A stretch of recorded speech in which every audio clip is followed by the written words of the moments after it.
Demain soir, ce fameux match de quart de finale de Coupe de Suisse entre le FC Bienne et le FC Bâle sera retransmis en direct sur les chaînes de télévision nationales. Une bonne occasion pour donner une image positive de Bienne et de son public.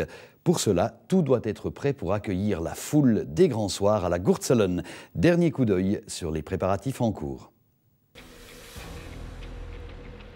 Les quarts de finale ne sont pas seulement un défi pour les footballeurs, mais aussi pour toutes les autres personnes qui participent à la préparation de la Gurtzelen.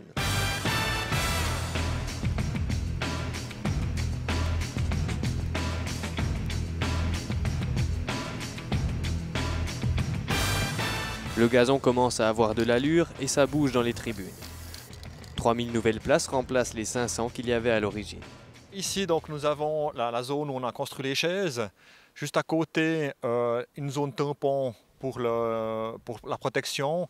Et dès la porte, là, on a la zone visiteur de Bâle qui continue tout le long, derrière les buts, jusqu'au poteau corner derrière. La protection ne serait pas suffisante si les fans bâlois avaient la mauvaise idée de pénétrer sur le terrain.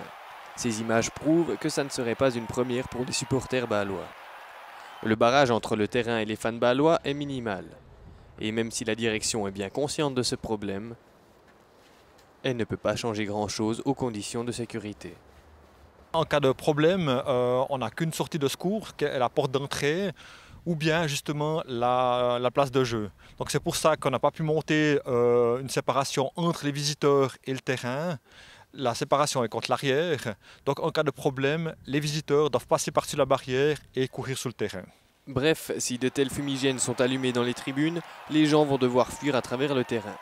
Bien sûr, il est peu probable qu'on en arrive là, mais si Bienne venait à gagner demain, et qu'une horde de 800 supporters bâlois en colère perdait la tête, y a-t-il des craintes à avoir ? Non, pas forcément, mais bon, je dirais la problématique est que le même soir, il y a le match de hockey. Et là, on doit coordonner justement pour pas que les fans se mélangent. En plus, Bâle a organisé un train spécial qui vient relativement tard, qui nous pose encore aussi quelques problèmes à ce niveau-là. Du moins au niveau du ravitaillement en liquide, le FC Bienne est bien préparé pour cet assaut. Seule la sécurité pourrait poser quelques problèmes. Et demain, nous suivrons encore les joueurs du FC Bienne lors de leur dernière séance d'entraînement à Macolin, avant le choc avec le géant bâlois. Dans un instant, vous en apprendrez peut-être un peu plus sur la tactique prévue par le FC Bienne, puisque Claudia Noira accueille son entraîneur, Philippe Perret, dans notre COT Talk qui va suivre.